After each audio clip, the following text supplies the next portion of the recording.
오늘은 일본에서 부동산 구매 신청 및 구매 절차에 대해서 일본 오야상이 완벽하게 정리해드립니다. 따라오세요. 빠로미.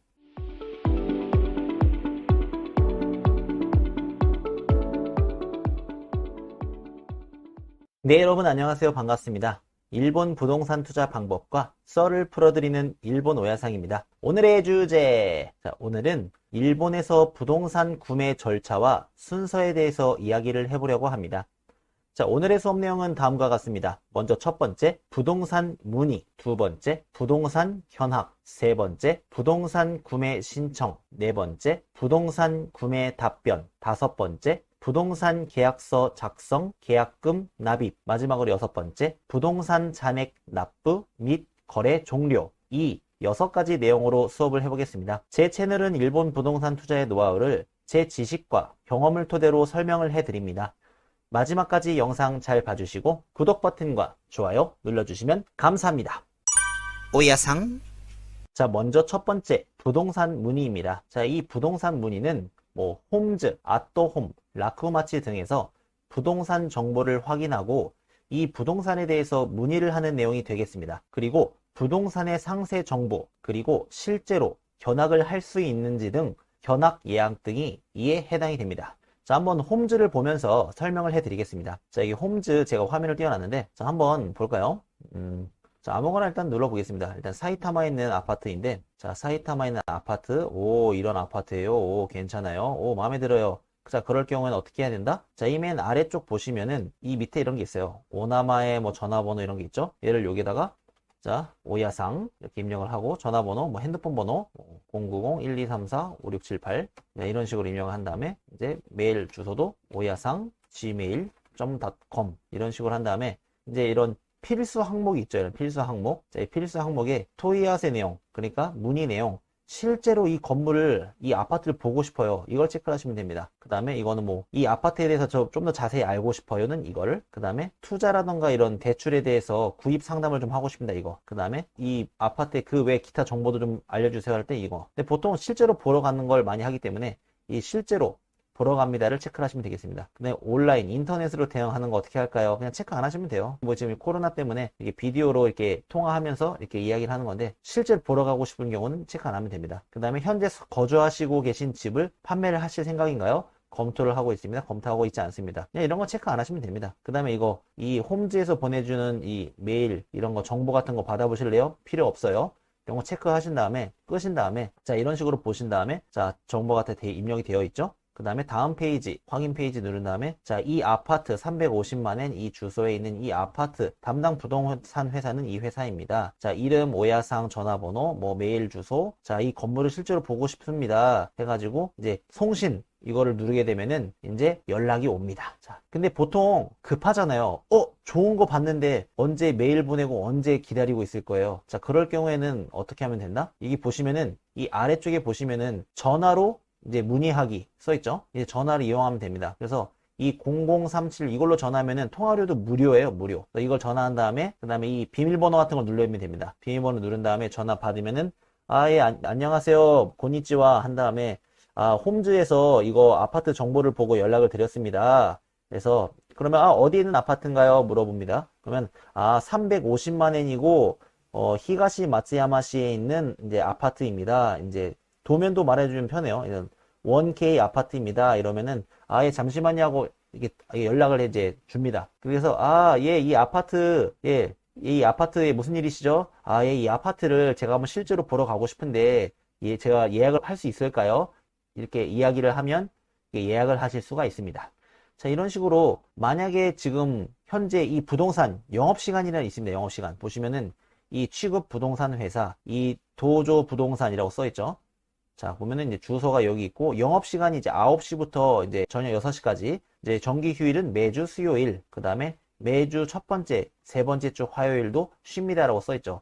그래서 지금 현재 영업시간 이내인 경우, 그리고 수요일이 아닌 경우, 이런 경우에는 이제 전화로 문의를 하시는 게 빠릅니다. 근데, 지금 이제 일 퇴근하고 끝나고 컴퓨터 앞에 앉아서 이게 이렇게 찾아보는데, 좋은 아파트를 찾았어요. 근데, 전화로 연락을 하려고 했는데 밤 10시가 지났어요. 그럼 전화해도 어차피 전화 안 받잖아요. 그럴 경우에는 이 메일로 해가지고 이렇게 해서 이제 문의를 하라 이겁니다. 그래서 평소에는 이제 전화로 이제 의뢰를 하고, 전화도 무료입니다. 이제 이렇게 이야기를 하시면 되겠고, 근데 만약에 영업시간이 종료가 됐어요. 그럴 경우에는 이렇게 이제 이메일로 문의를 하시면은 다음날 아침에 부동산에 출근해서 메일 열어서 문의가 왔네? 전화 옵니다. 다음날 아침에. 이런 식으로 이렇게 해서 문의를 하시면 됩니다. 그 다음에 이렇게 담당 부동산 회사 이렇게 연락을 한 다음에 그 다음에 이제 견학을 하러 가시면 됩니다. 자, 두 번째 부동산 견학. 이렇게 해서 정보를 얻었다면 실제로 부동산 견학을 할 수 있는 부동산이라면 부동산 견학을 가는 것을 저는 추천을 합니다. 다만 이렇게 사진이 상세하게 나와 있거나 뭐 굳이 보러 가지 않아도 되겠지만 일단 실제로 견학을 가서 이 아파트 주위에 환경이나 상업시설 그리고 언덕이 있거나 하는지를 이제 육안으로 체크를 하는 게 중요합니다. 그리고 견학 시에 부동산 회사에서 이런 도면 같은 전단지를 줄 텐데 일단 볼펜하고 그다음에 레포트 파일을 이렇게 가져가시면 좋습니다. 레포트 파일이 뭐냐면 자 이렇게 생긴 게 레포트 파일입니다. 이렇게 생긴 거, 이렇게 바인더라고 해야 되나요? 이게 클립에다가 종이 껴놓고 이렇게 뒤에 빡빡한 이제 플라스틱 받침대가 있어서 이렇게 이제 메모를 하거나 할 수 있는 그런 거죠. 레포트 파일. 이런 것도 하나 챙겨가시면 편리합니다. 자, 그 다음에 이렇게 견학을 한 다음에 아파트에 대한 이제 사진도 좀 찍거나 그 다음에 뭐 영상도 괜찮으면 영상도 좀 찍고 그 다음에 뭐 종이 받았을 텐데 이제 거기다가 이제 장단점 같은 거, 이건 수리를 좀 해야겠네, 이거는 괜찮네, 이런 것도 이렇게 메모를 하시면 좋습니다. 자, 그 다음에 세 번째, 마음에 드는 이제 부동산을 발견했으면 이제 부동산 구입 신청서를 작성을 합니다. 자, 이 부동산 구입 신청서는 부동산 회사마다 서류라던가 양식은 조금 다를 수 있지만 내용은 대부분 비슷합니다.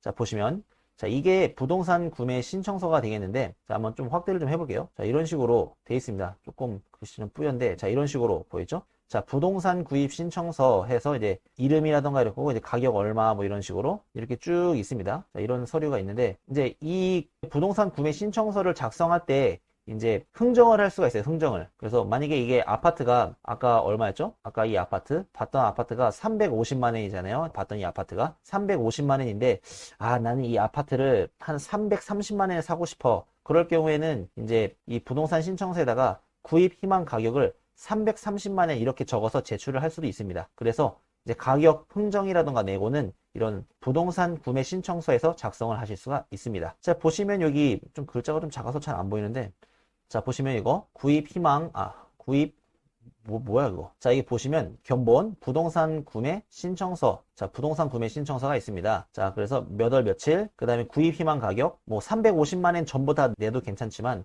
조금 더 깎고 싶어. 그러면 여기다가 330만 원을 적고 이렇게 내면 됩니다. 그 다음에 이거 테츠케킹이라고 하는데, 이 테츠케킹은 뭐냐면 이제 우리나라 말로 하면 이제 직역하면 착수금, 일종의 계약금이 되겠습니다. 그래서 이 계약금에다가 330만 원인데 한 10% 적는 게 보통 많습니다. 그래서 30만 원, 330만 원인데 일단 계약금으로 30만 원을 납입을 하겠습니다. 그러니까 저한테 팔아주세요. 이런 말입니다. 그 다음에 보시면 은행의 융자, 그러니까 대출을 받을 건지 이런 거를 쓰는 건데 대출을 받을 겁니다. 예, 아니요, 이런 식으로 체크를 하시면 됩니다. 그래서 이 아파트를 구매를 할 때 우선순위라는 게 있습니다. 우선순위. 이 우선순위가 1순위 350만 원에 팔고 있는데 350만 원을 현금으로 전액을 구매를 하면, 대출 없이 현금으로 350만 원 구매를 하면은 그 사람이 1순위가 됩니다. 그 다음에 2순위는 현금으로 흥정 구매입니다. 그러니까 350만 원에 이 아파트를 팔았는데 나는 이 아파트를 330만 원에 사고 싶어요. 그리고 대출 없이. 그럴 경우에는 여기다가 330만 원을 적고 대출을 받나요? 대출 아니요에다가 체크를 하시면 되는 겁니다. 자, 그 다음에 이제 3순위, 대출을 받되 전액 350만 원으로 구매하는 경우가 3순위가 됩니다. 자, 왜냐 대출은 조금 대출 결과도 받아야 되고 하니까 판매가 좀 더 길어지죠. 그러면 일단 판매자는 빨리 판매하고 싶은데 그럴 경우에는 좀 구매 순위가 조금 떨어지는 경우도 있습니다. 그리고 4순위, 마지막 4순위는 330만 원에 사고 싶은데 내가 지금 현금이 없어요. 그럴 경우에 대출을 받아야 되죠. 그럴 경우에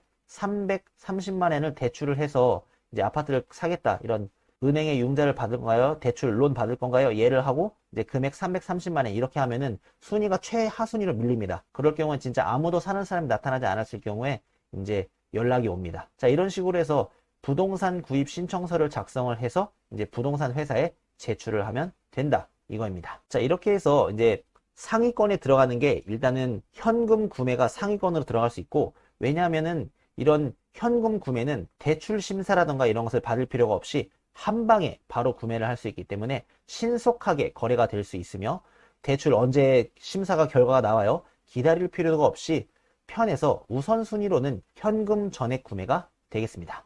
그리고 이 2순위, 3순위는 이게 판매자 재량인데, 저는 방금 전에 뭐 조금 가격을 흥정을 하더라도 현금으로 구매하는 경우가 2순위라고 제가 말씀드렸는데, 이거는 좀 판매자에 따라서 2순위, 3순위가 조금 바뀔 수가 있습니다.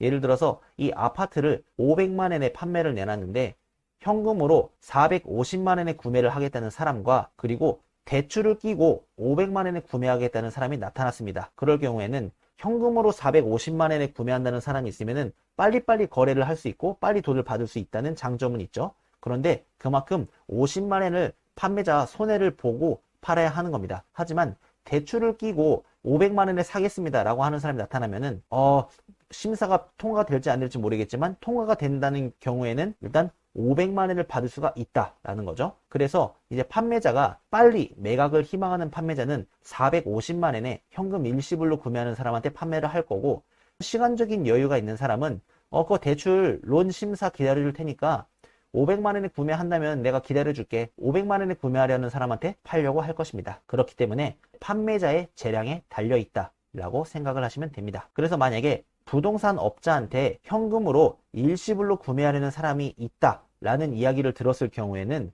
대출을 끼고 구매를 하려면 무조건 2순위가 될 확률이 높습니다. 그럴 경우에는 조금 가능성이 낮지만 우선순위를 역전시킬 수 있는 방법 중 하나가 있습니다. 자, 그 방법은 만약에 아파트가 500만 원에 판매 중인 아파트인데, 이 아파트를 제가 저한테 판매를 하면은 제가 대출을 끼고 이 아파트를 550만 원이나 600만 원에 구매를 하겠습니다 라고 신청을 하는 겁니다. 그러니까 자, 이 보시면 부동산 구매 신청서에 예를 들어서 가격이, 이 아파트 판매 가격이 500만 원에 판매를 한다고 했는데 나는 구입 희망 가격 550만 원을 쓰면 되는 겁니다. 600만 원을 쓰면 되는 겁니다. 대신 이 은행에 대출을 받겠습니다에 체크를 하고 대출 금액 얼마를 받을 예정입니다. 이런 것을 쓰면 된다라는 겁니다. 이런 식으로 이렇게 600만 원에 구매를 신청하는 방법도 있지만, 자, 이럴 경우에는 야, 600만 원 구매해 준다고? 판매자한테는 있어서는 대박이죠. 그리고 론 심사, 대출 심사가 나올 때까지 기다려 주겠다라고 하는 경우도 있습니다. 하지만 이런 경우에는 대출 심사가 떨어질 경우에는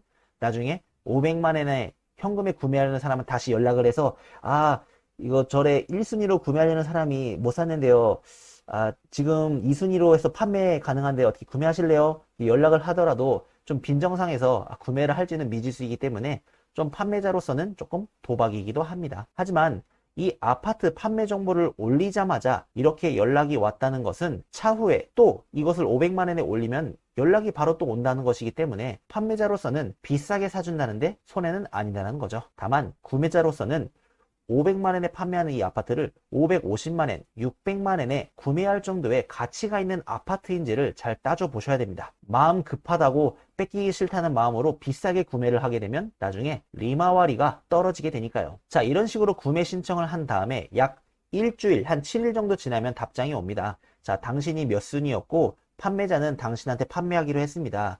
아니면 아쉽지만 당신이 2순위였고 다른 사람한테 팔게 되었습니다. 죄송합니다. 이런 식으로 결과를 통보가 이렇게 옵니다. 자, 그래서 부동산 구매 계약서를 이제 작성을 합니다. 부동산 구매 계약서를 이제 작성을 하는데, 자, 이런 부동산 구매 계약서를 작성을 할 때는 이제 공인중개사 자격증을 이렇게 테이블에 이렇게 꺼내놓고 거래를 진행을 합니다. 자, 이 부동산 계약 시에 중요사항 설명서라는 것이 있는데, 이것은 공인중개사 자격증을 가지고 있는 부동산 직원밖에 설명을 못합니다. 그렇기 때문에 만약에 부동산 회사에서 공인중개사 자격증을 꺼내놓지 않고 이러한 중요사항 설명서를 읽거나 하는 부동산 회사 직원이 있으면 무조건 고발하세요. 벌금 나옵니다. 자, 아무튼 이렇게 계약서를 작성한 다음에 이제 테스케킹, 이제 계약금이라고 하죠. 계약금 착수금을 이제 납부를 한 다음에 언제 이 아파트를 이제 넘겨주겠습니다. 잔액을 언제 납부하시면 돼요. 열세를 언제 드릴게요. 이런 것을 결정하게 되는데, 이런 것을 이제 결산이라고 합니다. 이런 결산 때는 나머지 잔액을 이제 준비를 해서 돈을 이제 지불하시면 되겠고,